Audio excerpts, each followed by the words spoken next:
Hey guys, how's it going? It's your boy Trey from the Stone Disclosure.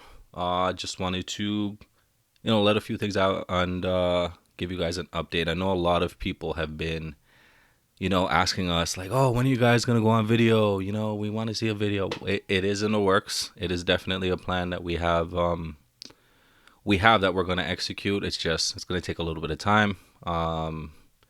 Just getting like that whole process together. So do stay tuned.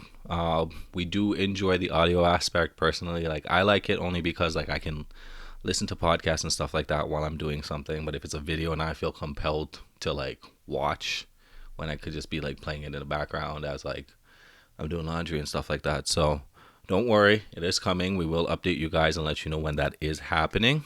Uh, I am solo today.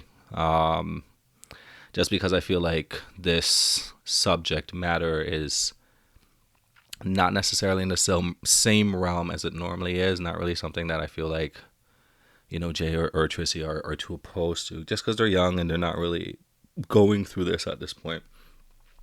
So this one for me, it's what I learned from relationships. Now, if anybody knows me, I'm like not really a serial dater. I don't like just date a bunch of people. Like I really am selective with the people I not only bring into my circle, but the people that I bring into my life.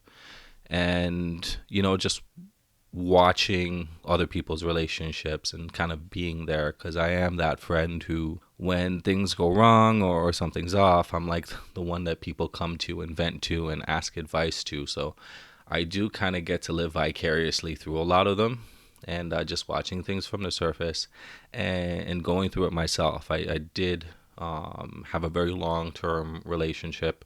And then prior to that, it's almost long. It was almost 2 years. But the most recent one, we're looking at excess of 10. So I have learned a couple of things, and I just thought I would kind of share some of these ideas with you guys, and hopefully it can help you out in that sense. So moving forward with that, the one thing that I've always noticed in relationships that last, and I mean like last, like my great grandparents were together forever, as far as anybody can like remember. They've been together for a very, very, very long time. And just like other couples that I've seen where, they last a very long time, they've gone 20, 30 years strong. One thing that I see that's very mutual for them is they do have respect. And I think that becomes the foundation for any relationship, whether it's dating, marriage, even a friendship, even family. One ground basis is respect. I look at this and I take it from family dynamic. As a family, you'll never get along. You fight with your siblings or parents all the time. But one foundation that you do kind of stick to is you always have respect for each other, right? And moving forward in a friendship, it's the same thing. If I have nothing but respect for you, then we don't have to agree. We can disagree on everything, but I do respect you and I respect you as a person. And that kind of what tends to propel any type of relationship forward. I keep my circle small. I talk to everybody. I'm cool with everybody, but there is a difference between acquaintances and friends. And any of my friends knows I would die for them on any given day because I respect them because I believe they would do the same for me, right? So respect is the key foremost. Now, a lot of people would be like, no, like, it's honesty, it's openness, it's communication. All those are byproducts of respect, right? If I respect you, I'll be honest with you. If I respect you, I'll be open with you with my feelings and my opinions and everything like that because I have that respect that you would want to know. So I will give you that. I will open up to you in that way because I respect you. Trust comes from that as well. I respect you as an individual. I trust who I know you to be. Whereas, like, if I don't really have that level of respect for you, or it's not where it used to be, I'm gonna be a little bit shady with you. I'm gonna be guarded with you. I'm gonna keep back because I don't have the respect to trust you in that degree. And that's kind of where more I'm going with it. If you see relationships that really work out, I know who you are as a person. And you may not be perfect because nobody's perfect, but I respect you for your honesty. I respect you for your openness. I respect you for being there. I respect you for your support, and I will give you that respect back. So, all those things that you ask of me, all those things that you require, that you say you need from me, are things I'm going to give you because I have that respect for you. It's just like with a boss, right? If you respect your boss and they ask you to do something, chances are you'll do it. You'll bitch and you'll moan, but you'll do it because you respect them. And you know, in a reverse situation, they would do the same for you. Same with a teammate, same with a work colleague. It's all files into the same thing. You have that level of respect at the end of the day, right? My job is a very individual job. Like, you do have your own like workload, but at the same time, there are a lot of times where you have to work with other people, and I may not know you, but I respect you because we're in the same trade. I respect you because we're going through the same job. We may do it differently. We may not agree on the same things, the same ideals, but at the end of the day, I respect you for doing the same job as me. So you're going to have that respect for me, that if anything happens, then you know I have your back 100%, and vice versa. So core value to me falls into respect. If anybody doesn't really agree with that, I get it. We can have that discussion, but that's just something that I've kind of picked up, and I kind of see in these relationship dynamics, right? Once the respect is gone, it's gone.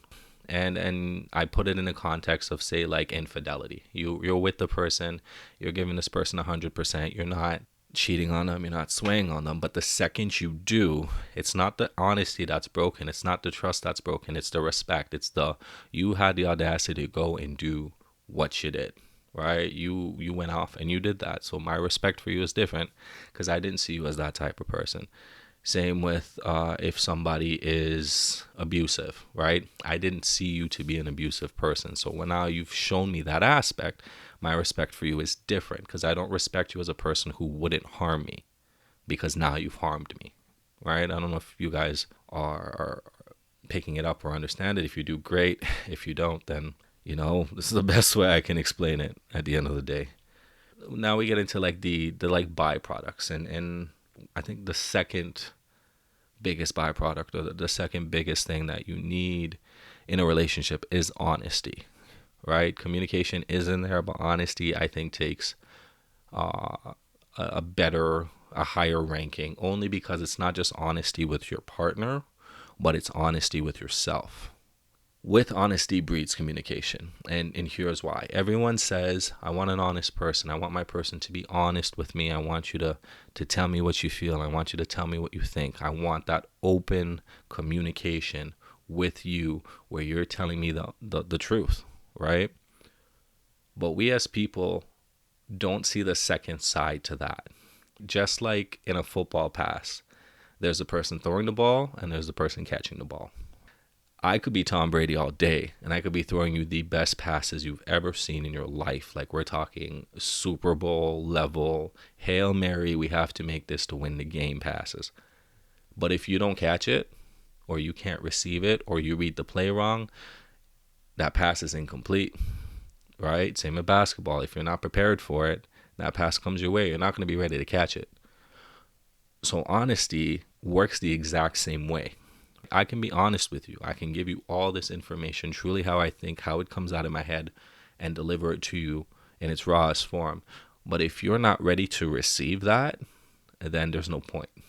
If you come to me and you're like, you know, tell me something that you think is a flaw of mine, and I say, honestly, your time management is horrible, right? And you're upset, you're up in arms about it. You're like, oh no, it's not, da da da, and you get defensive. Well, what was the point? What was the point? You're not being receptive to it. If I ask someone to be honest with me, I'm prepared for whatever that answer will be, whether it's positive, whether it's negative, whether I'll find it insulting or not insulting, whether I believe it or I don't believe it. But I asked you to be honest, so I have to accept what you're saying to me is honest. Now, where we suffer in relationships, from what I've seen, is that a lot of us have too much of an ego to admit that we aren't perfect people. We have too much of an ego to admit that we are flawed individuals and we're not perfect. And though there's nothing wrong with that, we're taught that, you know, you kind of have to be perfect. If you're not perfect, then, you know, no one will like you. So when somebody is honest with us and says, hey, listen, like, this is a problem or this is an issue, we have too much of an ego to believe that that could be the case. And then we instead start thinking that something is wrong with the other person for thinking that way. And that's a break of honesty. You've broken now that barrier. If you ask me to be honest with you, and I am honest with you, and I tell you what I feel, and you get defensive, or you take whatever it is and you don't really take in the information, you don't really take it in at all, or you use it to flip it on me in any way, shape, or form, you've now broken that contract with me. So next time I'm required to be honest with you, I won't be, because you can't accept it. You can't take it. And me being honest with you causes fear, causes anxiety, because you never know how that person's going to react. And if you have a positive reaction to it, you're going to continue to do it. But if you have a negative reaction to it, then they're not going to be honest with you. And let's just look at it as black and white, right? If I put my hand on a stove and I don't get burned, I'll probably do it again. But when I do get burned, I won't do it again. And honesty works the same way. Respect even follows the same mantra. So if you're asking someone to be honest with you, you do have to look into yourself and say, okay, well, am I at that point where I can accept this? Am I at this point where whatever they say, I'm prepared for? And if we can't do that, then we really don't have any right to ask the other person to be honest with us. To touch on that note as well, we have to be honest with ourselves, right? We have to be honest with our strengths, our weaknesses, our limitations, our insecurities, our maturity level, what we want and what we don't want, right? It's okay to not agree with somebody. It's okay to be in a relationship and have different views and opinions. That's normal. But you have to be honest with yourself. You don't like how your partner is spending money. Don't just turn around and be like, oh, well, you know what? I get it. It's okay. It's not okay. You know it bothers you. And because it bothers you, say something. Don't try to make it seem like it's all hunky-dory and it doesn't bother you. If your significant other or your friend or whoever it is that you have that relationship with talks to a lot of people of the opposite gender and it bothers you, say something. Don't just be like, oh, no, it's fine. I'm okay. No, if it bothers you, it bothers you.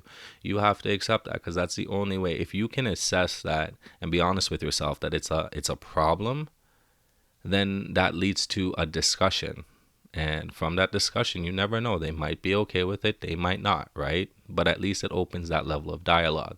And it gives that person that respect that you're coming to them of a place of true reflection of self, and not you being petty or not you being insecure. And you're able to express why you feel how you feel because you understand it.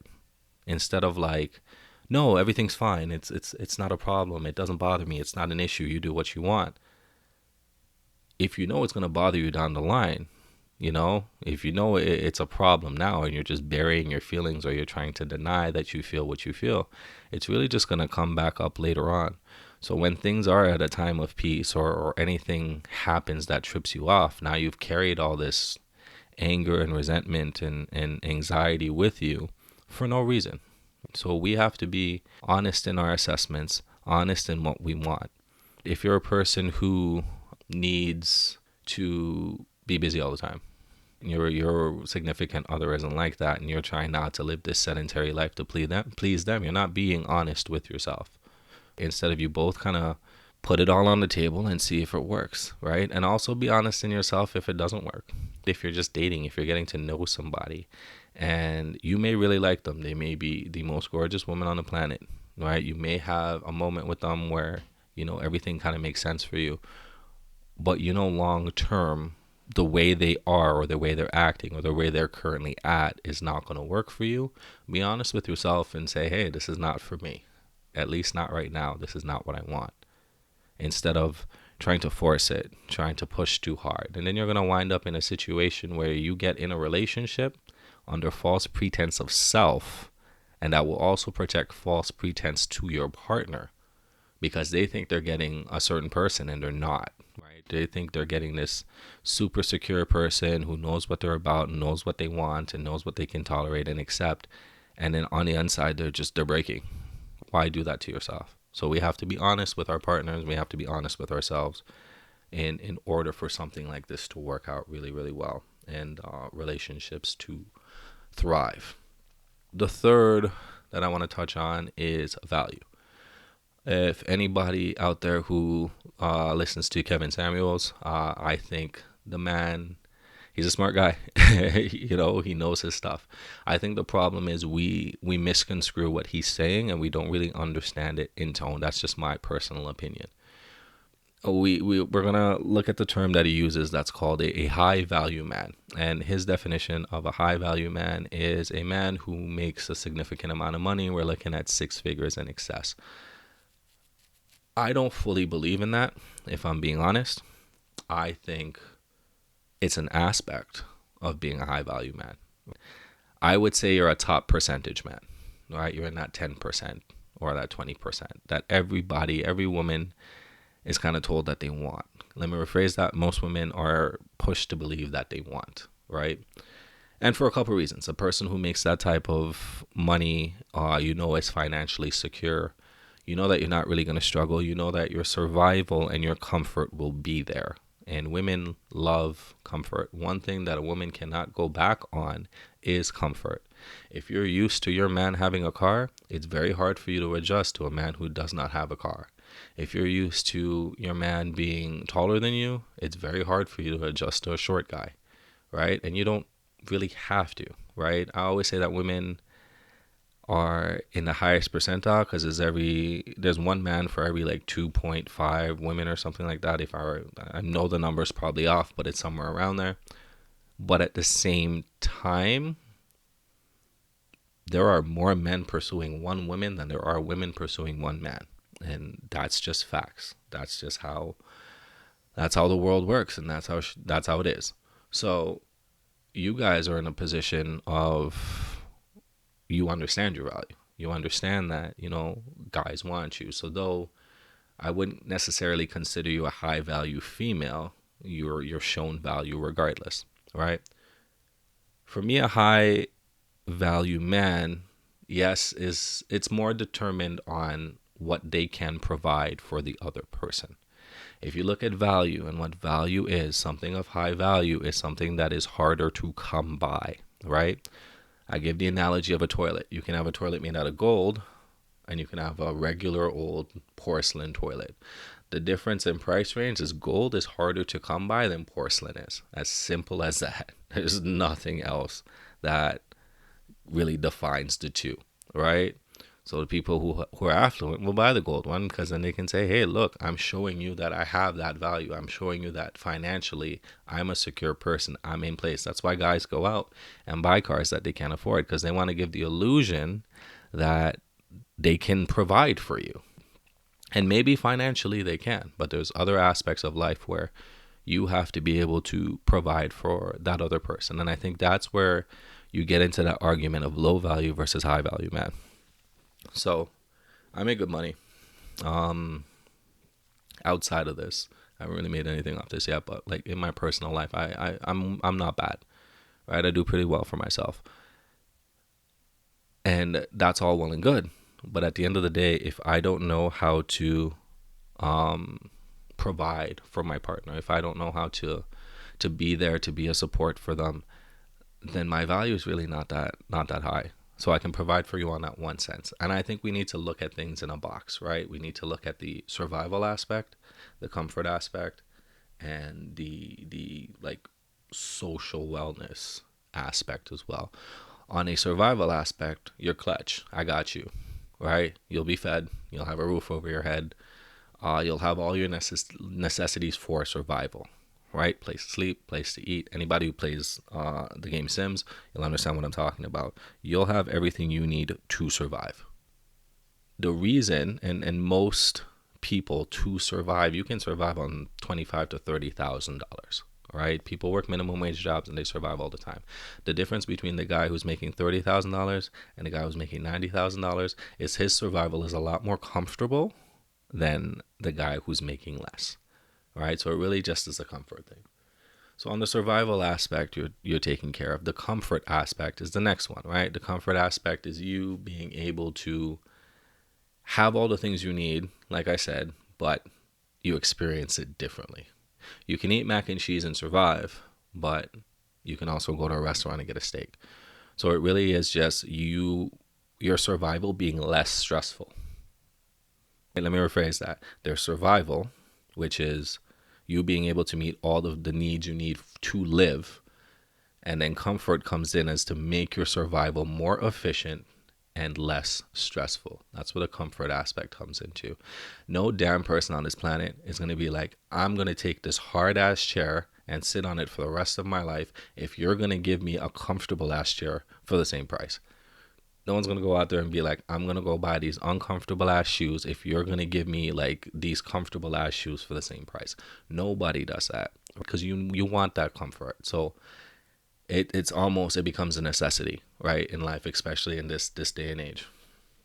The third is the emotional or the mental well-being. Can you provide that comfort, not just for my body, but for my mind? And what I mean by that is, if I'm with you, am I going to have to worry about being disrespected? I'm going to have to worry about not being listened to, not being heard. Am I going to be able to count on you for that emotional support, that mental support, right? When I'm stressed out, are you going to be able to help me with that? So that's the third aspect that we really have to look at.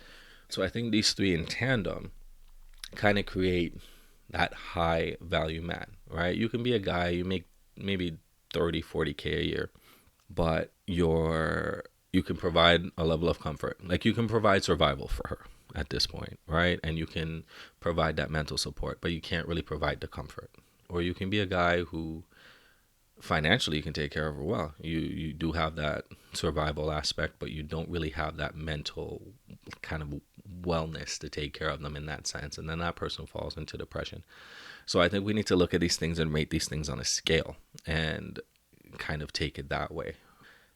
One thing that I've noticed that gets misconstrued a lot is a lot of men, I guess, who aren't really understanding the message, is that Kevin's not saying that as a man, if you're a high value man, you're supposed to act a certain way, right? He's not saying that because you're a high value man. He's saying that you're a high value man. You're a man of high value, right? Which a lot of us aren't. Let's be honest. We just think we are because we're trying to follow along and follow his teachings. So it doesn't mean that you necessarily are. You may think you are, but you might not be. But anyways, so we think that because we're a high value man, yes, the way he says it is you're allowed to explore your options as a person.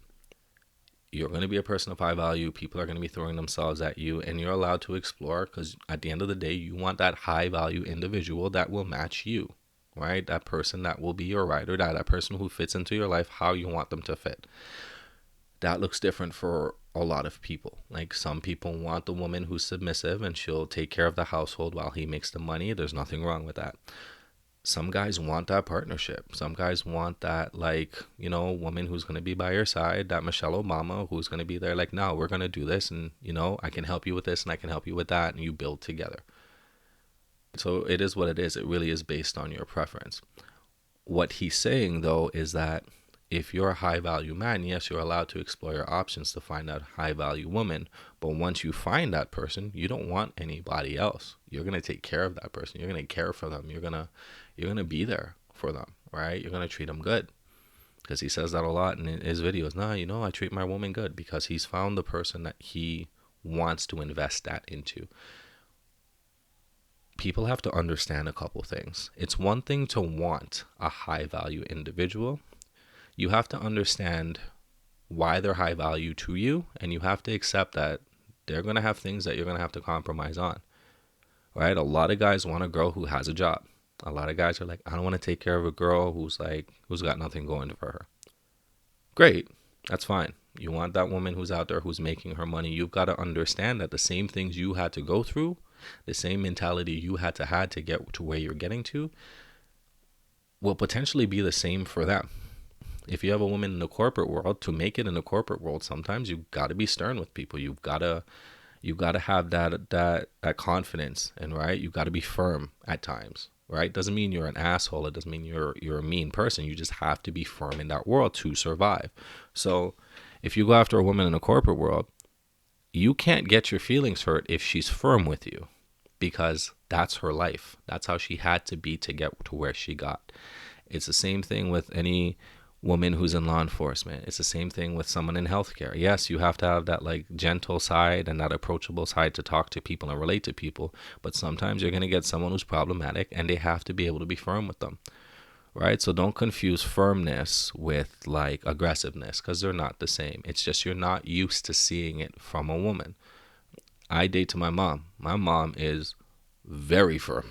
My mom is very, very straight nosed, very like, this is what I want. Very, she can come off aggressive, but I know it's not coming from an aggressive place. That's just how she is. She's tough, right? She had to be tough for life, so I have to expect that she's going to be tough with me.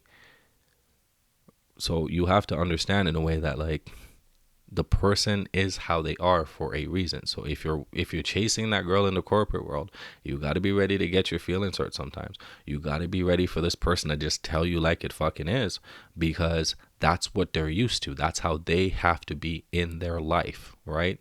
If you're dating a cop, cops have to deal with some fucked up shit all the time. So you've got to understand that that guy's going to be a little fucked up.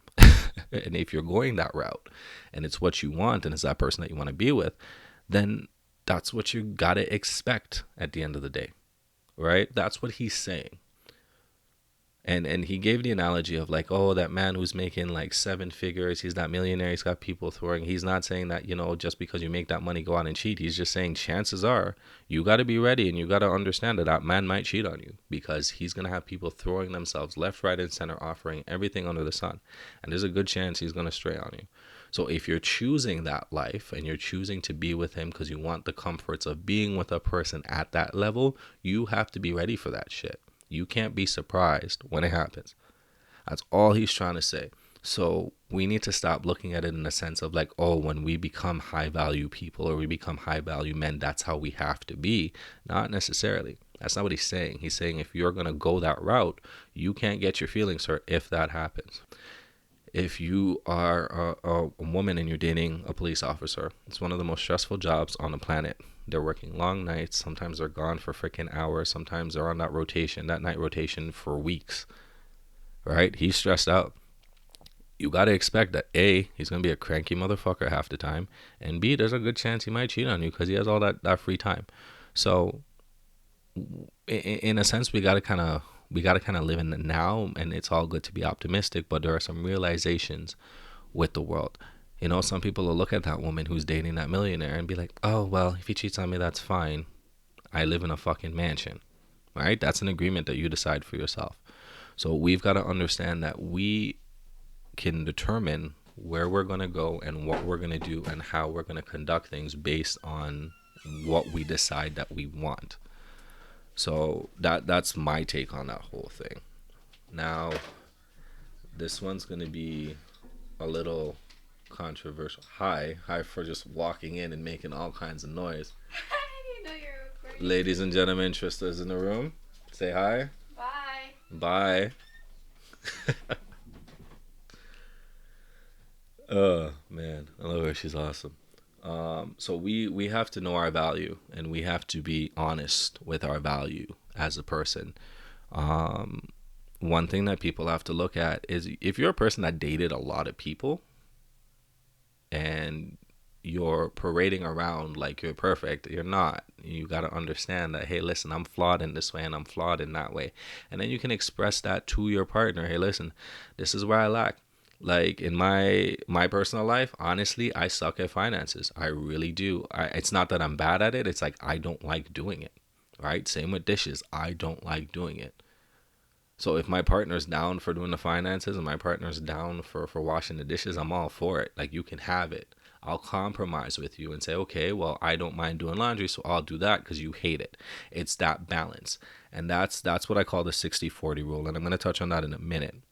But I want to talk about a couple of things that I feel like we get confused on just because the waters have become so muddled when it comes to women and men.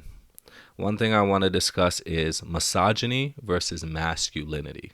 These are two different traits, and people need to understand that there is a difference. Masculinity is a guy being a man, a person who's, yeah, they're firm, yeah, they're headstrong, yeah, they're very like, this is what I want to do. They give you that vibe of like power, they give you that vibe of control. Women like that. Women feel safe by that. If you look at a lot of relationships that lasted a really long time, the woman felt safe with that man. So she was okay. She was okay being like, yeah, you know what, you do your thing, I got this, and I handle this, and I handle that. Like, she felt safe with him. And that's what that masculinity vibe gives. It's like if you look at lions, the male lion don't do shit. Like, I'm gonna be honest. He don't do shit. He doesn't hunt. He helps, but he doesn't really hunt. It's more the females that hunt, if anybody knows anything about lions. Mufasa didn't do much. Mufasa walked around and Mufasa defended his turf, he defended his woman, and he defended his territory. And that is about it. That is when Mufasa moved. Nala Sarabi was the one who went out and hunted. She was the one who brought back the meat. So masculinity, we can't look at it as, we're not looking at it as the absence of femininity, and women tend to treat our masculineness as misogynistic. One word that I really direly hate, and I will debate anybody on this, is the word mansplaining. What the fuck is mansplaining? Right? If a person is breaking something down to you and they're explaining it to you, they're explaining all the little parts of it to try to give you an understanding of where they're coming from and why they're thinking how they're thinking. So if it comes from a woman, it's fine, but if it comes from a man, it's mansplaining. That doesn't make any sense to me, right? They take it in a condescending manner, and it's not a condescending way. It's just how people communicate. It's just like if a woman was explaining something to a man the same way, he'd call her bitch. Why is she being such a bitch? Why is she being so condescending to me? It's not condescending tone. It's just us trying to communicate an idea. That's just honestly one word that just grinds it for me is mansplaining. If somebody tells me that, I'm just like, really? Can you explain what that is? Misogyny is the overabundance and misunderstanding of masculinity. This is when men are trying to overcompensate their masculinity because they don't understand that they're masculine people to begin with. If a guy has feelings, if a guy is emotional, I find guys more emotional than women sometimes. And guys, you know it deep down inside. If we're going to talk about honesty of self, you know it 110%. We have those moments that you guys have, but you guys are more open with it than we are, right? Because when we talk about it, we're considered soft, we're considered weak, so we keep that to ourselves. Misogyny is the guy who puffs his chest and may have won already, but continues to puff his chest no matter how much it hurts him. Masculinity is me not having to puff my chest at all. Masculinity is me walking into a room and you just feel that essence. You know that I'm about my business, and you know that I'm about like just getting my shit done, and I am who I am, right? It's that honesty in self, and it's a confidence that you project. And then a lot of people in the olden days kind of understood it, right? They would take their son out and be like, yeah, come and chop some wood with me, or yeah, you gotta make sure you make your bed every day. It's developing those traits that build that confidence for you. It's a crazy confidence. It almost borders on the line of egotistical. But at the end of the day, we understand who we are as people on the inside and the outside. A lot of us, we know we're emotional guys, and we don't shy from it. We understand it for what it is, and we know if we can deal with it and if we can't deal with it. And if we can't deal with it, then we'll avoid it and we'll deal with it on our own terms. Whereas misogyny is trying to act like none of that exists. Misogyny is almost downplaying women to upplay men. Whereas masculinity is understanding the difference between men and women and filling that gap with each other. It's a given, and people can dismiss it all they want. Men are physically stronger than women. It is. It is what it is. It's a God honest fact. At the end of the day, if I know my strength is that I'm stronger than you, I don't mind doing the lifting. It's equity instead of equality. If we both gotta carry a heavy bag and they're both 100 pounds each and you can't carry that 100, I'll carry that 100. And this, again, where the 60-40 comes into play. There are going to be some times, and as a person who's masculine, right, you understand your strengths as a man and your limitations as a man. And in those positions where you can be strong and you can be the most efficient, you'll step in and be the most efficient. And in the times where she's going to be more efficient, you're going to take a step back and let her do what she's got to do because she's better at it than you are. It's understanding the two and understanding that just because you're weak in some aspects, it doesn't make you any less of a man. It makes you more of a man because you understand yourself to a degree that other people do not. So don't confuse the two.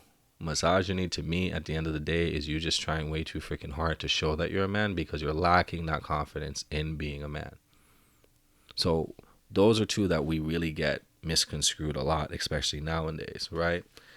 The second one that we really kind of misconstrue is feminism versus femininity. These are two different opposite ends of the spectrum, right? The feminist movement was created to give women similar rights to men. Women were viewed as property, right? Women were viewed the way the law views like your pet, the way the law viewed a slave. We were owned by the male of the household. And women were treated like this for years. And that feminist movement was give us the right to vote. Give us the right to take our future into our own hands. I want to be able to voice my opinion on who I want to run for government. I want to be able to, if my husband's out at war, support my household. I can't just sit here and just depend on a man to take care of me if I'm capable of going out and doing certain things myself. And don't get me wrong, I'm all for equal rights, for equal pay for equal work, regardless of gender. But at the same time, we've also got to look at are the classifications the same? Certain jobs, it's not going to be as easy for a woman to do as it is for a man. If you look at the test for a firefighter, right, when you got to drag that dummy around, the dummy for women is lighter. So if you come to a scenario where you've got to go in there and the average man weighs 120 and you're only used to dragging a 100-pound dummy around, you now got to carry that additional 20. So you still have to bring your status up to that level. And it's the same for men. Women are very good at being organized. And if you're like doing a job that requires organization, that woman will cream you. But you as a man in that position have to step up. So as long as you can meet the general requirements, then by all means, I'm for it. Feminism has really been taken and twisted and flipped on its ass in a way that I've never really understood. It went from being we just want to be close to equal as possible to we don't like men because we're not equal. Why are you mad at us? As a man myself, like a lot of the people making decisions, I'm not even in that, right? So you shouldn't be hating us. It shouldn't be a situation of, oh, we don't like men because men have this and men have that and men have this and men have that. Men have been grinding for that shit for years. So yes, they have a head start, absolutely. Just like me being a black male, you know, a lot of my lighter counterparts have a heads up over me, but I have to just put my work in and get it done. I don't hate them for it. I just understand that it exists and I understand why it exists.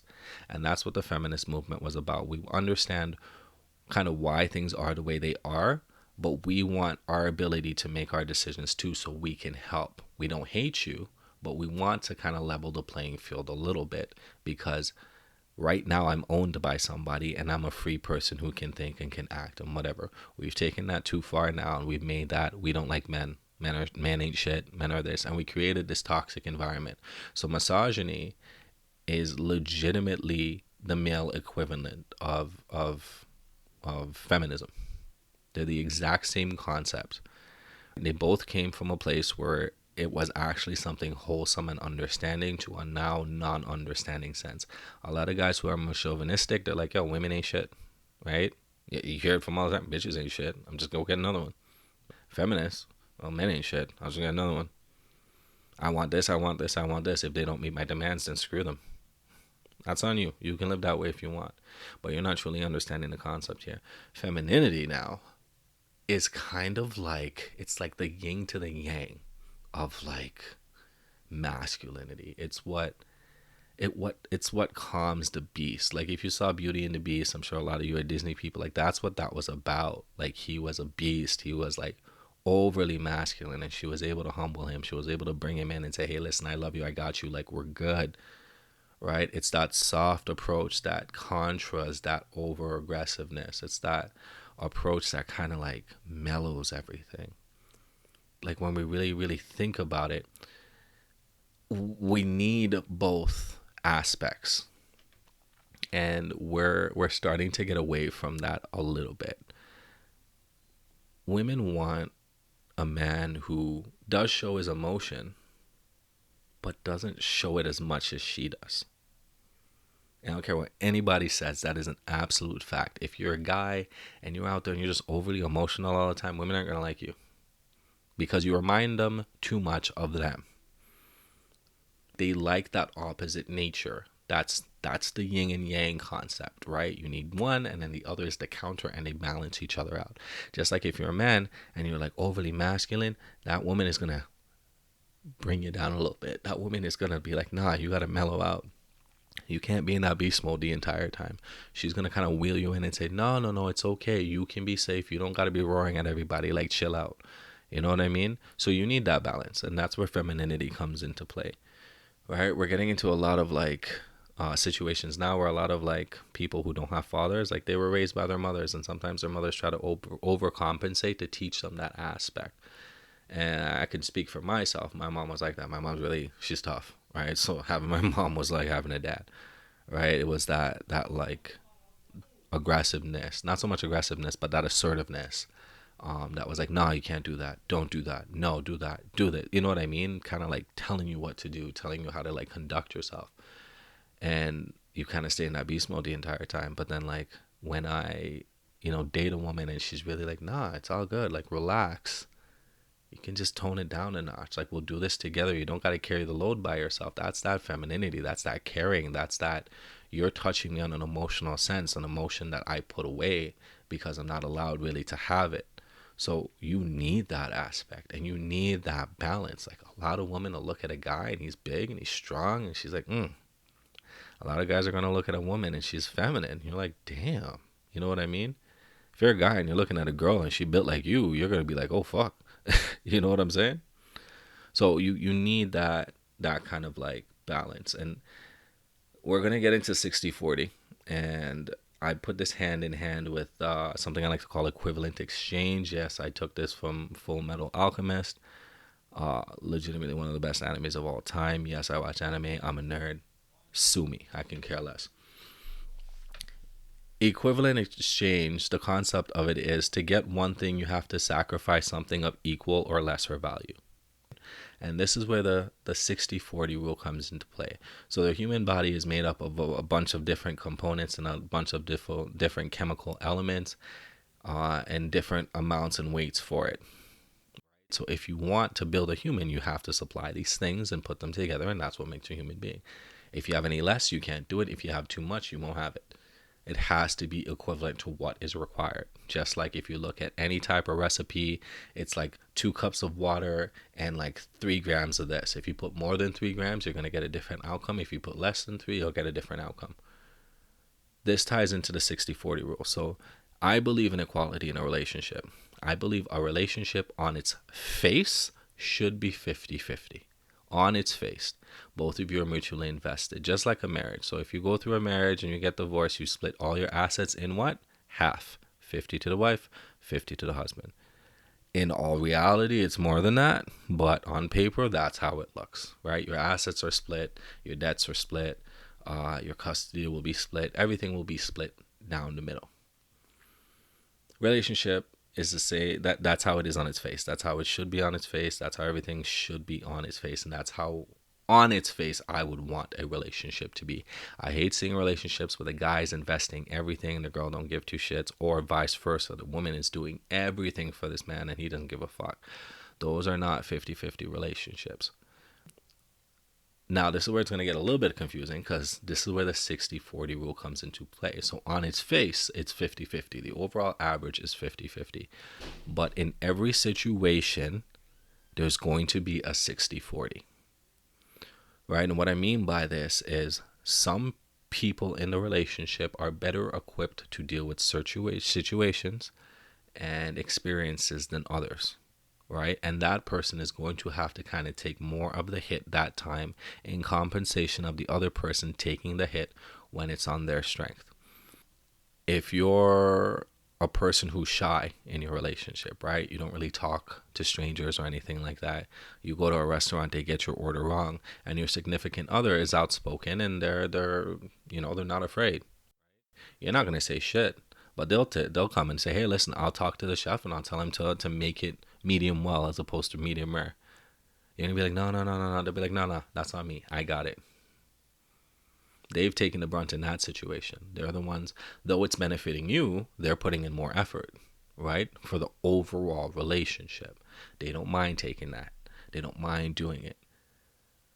So come to the next scenario now, right? Let's say you guys are going out and they don't have the finances to do whatever it is that you're doing. You're like, I do. I'm going to pay for you. It's all good. I'll take it that time. If you're both financially secure, one date, the girl's going to pay. The next date, the guy's going to pay, right? That's what I mean. Like at some point, every single time you come into that situation, most situations, one person's going to have to take the lead more than the other. If you're doing an experience where one partner did the experience prior, or they have experience in it, they're the ones who are going to take the lead and you're kind of going to follow, right? And vice versa, it's going to switch. If it's a situation where like your significant other's in the medical field, when it comes to the health shit, they know the shit, right? They know it. They'll tell you, nah, you don't have this, you have this, trust me. And you're going to trust them because that's their expertise. But if you bring them into your world with your job, you're fixing something, you're building something, you'd be like, no, no, no, this is how you do it. And they're going to follow that lead. You have to follow the 60-40 rule. You have to, because that shows the most cohesion ever in any relationship. If you look at statistics, one basketball player could legitimately be hitting everything. They hit 10 out of 10 shots. 10 out of 10. The other person are 0 for 10. What do you think your average is going to be? The team average is going to be 50%, but one person carried the load and the other person did not. Now that person who didn't hit any shots could have been passing the ball to the person who's hitting the shot to that spot where they're hitting it all the time. So they got 10 assists, but it doesn't show up on the stats. All you see is the 50% shooting average. That doesn't mean they're not carrying their weight. So everybody has a way to carry their weight in a relationship. And when they're in that position where they're like, I know this, you gotta let me take the lead. You have to let them take the lead on that, because they're going to start to resent you. They're going to feel like, what the hell? Like, I can't do anything. You don't think it's a trust factor, right? You don't respect their skills. You don't respect and there's the word again, you don't respect their skills, their ability, their knowledge, their capability of handling that situation, though they have the expertise in it. So the 60-40 rule has to be followed all the time, because you're not always going to be in a situation where you know more. And you have to accept that, right? And you have to humble yourself to say, you know what? You know more about this than I do. Can you take the lead on this? Or can we talk about what's the best way to do it? And that way, like, they get to shine in something that they're in and they feel included. They feel like this is important for you enough to take a back seat for it to progress. We're starting to not see that in relationships, and that's where they start to fall apart. You have a lot of people who are like, you have that guy who the woman's like, honestly, no, you just do it this way. I've done this before. And he's like, no, no, no, I got this. That's not masculinity. That's misogynistic. Like, that's you being a misogynist. That's you saying, oh, well, I don't care if you have experience in it. This is what I want to do. You're overcompensating for your own limitations. And it's the same with women. There are some women who you're like, honestly, babe, I got this. I've done this before. I kind of know what to do. And you're like, nah, I'm going to do it this way. What, do you have any like experience for that? No, I'm just going to do it this way. And it's your ego. It's your ego that's killing that whole thing. It's your ego that's coming into place. And you're starting to think that if I don't know what I'm doing, or I follow this person's direction, one, my outcome is not in my hand. 2, I don't trust this person, and 3, I feel some type of way because I feel inadequate because I'm not prepared for a situation like this. But you're not going to be prepared for everything, and you need to understand that. Some people, sometimes your partner's just better at something than you are, and you have to accept that, and you have to embrace that, because you found somebody that is strong where you are weak. And if we're looking at an overall unit, somebody's got to dribble the ball up the court, somebody's got to shoot, somebody's got to play defense, somebody's got to pull down rebounds, and you're all going to have your strengths, and you have to work together. And a relationship is the exact same way. When you're looking for that person who you can be with long term, you don't want the person who is exactly like you, and you don't want the person who's the complete opposite. You want that balance. You want that likeness enough that you're drawn to each other so you can share experiences together and get different opinions, because though you went through the same thing, your experience is going to be a little bit different. But then you want that person that's different enough that they complement where you're weak, right? If you're not an outspoken person, they're good at being social. If you're not financially secure, they can pick up the slack financially. If you're not good at managing your emotions, they're good at doing that stuff. If you can't fix a damn thing, they can fix it. You need to have both. You need to be able to kind of complement each other in that sense, to where the things that matter to you, the things that are on your list of like, this is definitely what I need in my relationship and in my life, they run in contra to that. If you're not good at it, they are. But we have to be honest with ourselves and allow them to do that. So that's the 60-40 rule. And I hope a lot of you guys kind of like put that into play. That being said, like Bob Marley always said, there is no such thing as perfection. The moon isn't perfect. It's got craters on it. The ocean isn't perfect. It's too salty and it's too deep, and there's parts of it that you can't see.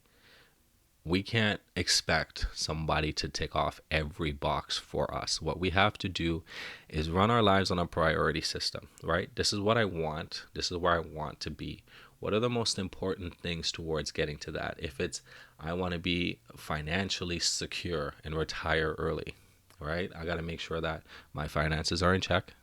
I got to make sure that I'm living within my means and I make enough money to support the lifestyle that I want and have access. I want to be able to find other sources of income, because you want to retire. You got to find somebody that matches that. You got to find somebody that wants the same thing. Because if you want somebody who just wants to come in and be comfortable, it's not going to work. You're going to be the person who's like, okay, we just bought a property. Great. Let's buy another one as a rental unit. And they'll be like, no, let's just chill. They're not aligned with your goals. So you have to find somebody that's aligned with your goals. And you first have to be honest as to what your goals are and what you're going to accept and not accept. And I always say the key things that you need for the life that you want, the key things are the things you don't compromise on. If you want somebody who is able to be supportive and support you in a way, even when you're doing dumb shit, telling you, hey, nah, what you did was stupid, then make that a priority for the person you're searching for, right? Don't go for the person who's like, yeah, no, everything you do is great, because it's not. They got to be honest with you, right? They got to keep you in check. If financial security is what you want, you have to align yourself with somebody who wants to make that money too, somebody who wants to hustle with you, right? And don't compromise on that shit. There's frivolous shit, yeah, like, oh, they have to be a certain height, oh, they have to be a certain weight, they have to look a certain way. That's compromisable shit. Like, that can change in a heartbeat. You can have a person who's completely like in shape, looking sexy, and then you get in a relationship, they get comfortable, and then all of that's gone, right? You can have a woman who's gorgeous, keeps in shape, she has a baby, boom, she's put on 20-30 pounds. Now that dynamics change. If that's something that was like a big deal for you, that's changed in a heartbeat. But how is that progressing your goal? If you want to have a family, if you want to have like 5 kids, find somebody who's like, yeah, I want to have 5 kids too. Because if they're like, I don't want to have children, it ain't gonna work for you, my friend. All right, you'll never be fulfilled in life because you'll never achieve that goal that you wanted to achieve. While we're touching on that, one thing that a lot of people really need to think about is that, again, perfection is only a lack of perception in life. No one's going to be perfect, and you got to perceive that no one's going to be perfect. Your perception is is there a possibility to achieve what I want to achieve with that person? Though they're not there yet, is there that possibility? Do I see enough of a fire for that? Do I see, smoke? Do I see smoke? If you don't see smoke, then just be honest with yourself and say, hey, listen, you're not what I want, and that's okay. And lastly, that I want to touch on before I wrap this up, because I'm getting hungry and I gotta go eat, is saying no is not selfish. Take that in again, because a lot of people struggle with this. Saying no does not make you selfish. Saying no is you making the decision whether something works for you or it does not work for you. And we need to look at this all the damn time. If anybody is a reader, check out the book The Art of Saying No, and it kind of gives you a rundown or an idea of why people say no, or why they find it hard to say no, actually, and why you may be doing it if you're that type of person. You're not on this planet to please everybody. You're not on this planet to please anyone. You're on this planet to please yourself. So you have to not only know what you want to do in life, and if somebody comes along with a proposition and it doesn't work for you, say no. If somebody asks you out on a date and you don't want to go, just tell them no. Say, honestly, I'm not interested. Right? That doesn't make you selfish. It just makes you know what you want. Right? And that person could be, but be careful with it, because that person could actually be what you want, but you're not at that point yet to understand that. So you just say no. There's no point. Just don't string anyone along. Just say, honestly, I'm not feeling this. And no. The answer is no. If somebody needs you to help move and you're busy, honestly, no. Oh, can you help? Can you sit here and listen to my problems? If you don't want to, no. Just say it. It doesn't make you selfish, because they don't understand your life. They don't understand what you're going through. They don't understand your workload. They don't understand how busy you are, and they don't understand where you are at mentally as to whether you can take on some of this shit. They don't know your stress level. You do. So it's your responsibility to protect yourself. So if you're talking to somebody, you're in a relationship and it's not really going where you want it to go, and you've expressed to the person like, hey, listen, like I kind of want this. If they don't want it, like if you're that person who doesn't want it, just say no. I'm not going to compromise on that, because that's something I need. And that's okay. Because if it doesn't work with that person, then you'll find the other person who does. It's going to work for somebody, and eventually you'll come across that person, because that's the energy you're going to attract. And actually saying no, kind of people like that shit. Like, if I'm being honest, like if a girl is like, yo, like I have all this free time now, and like I canceled this day with so-and-so, so do you want to go out? No. Really? Why not? I'm like, you didn't plan with me, you planned with somebody else, and that didn't work out, and I'm not going to be your second option. Just be honest and say no. Say why. Just get it off your chest. It makes you feel better too. Right? Instead of dragging the shit along. Just say no. Alright, so guys, my main kind of like ending theme for this thing is know your worth, know your value, and protect yourself. Protect your heart, protect your mind, because at the end of the day, only you will do that. No one's going to take on that responsibility to protect you. And if you're that person like me who goes out and you try to help everybody and you're always trying to give advice and everything, like you know exactly what I'm talking about, when it comes time for your mental, ain't nobody around, and you got to deal with your shit your damn self. So if you got to deal with your own problems and you got to deal with your own situations and you can't take on other people's stuff, you got to protect yourself, right? It's on you to do so. So if you're a person in a predicament where you're either in a relationship or not in a relationship, and you're wondering why things aren't going a certain way, these are some things that you might want to look at, and kind of assessing yourself as to, are you in a place where you want to be? And if you're not, where do you want to be, and how do you get there? And is that person going to help you get there? Right? Let's be honest with ourselves. Let's understand ourselves a little bit better, and then hopefully a lot of our things get resolved.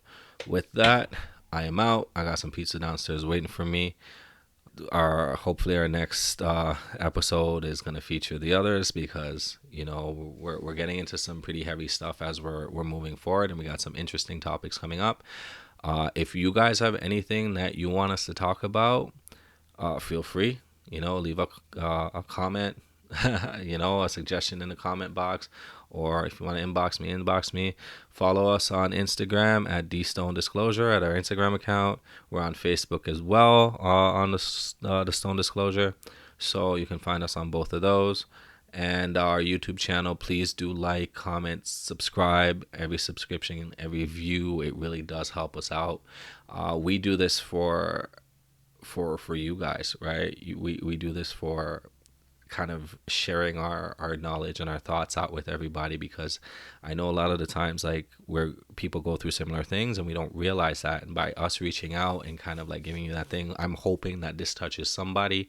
When I was doing music back in the day, people told me, hey, listen, man, like, if your music doesn't make it, like, what are you going to do? I'm like, if one person hears it and it changes their life, I am happy, right? And I feel content. So, if you guys love, the channel, and you like the podcast, do subscribe. Again, follow us on Instagram, follow us on Facebook, and we'll be back with another episode soon. So just watch the social medias, and we'll let you know when things are coming out. This one's more of a surprise, more of a gift, where I was like, let me just do it and throw it out there. But everything else is going to be a little bit more structured. And for those who want the video, it's coming.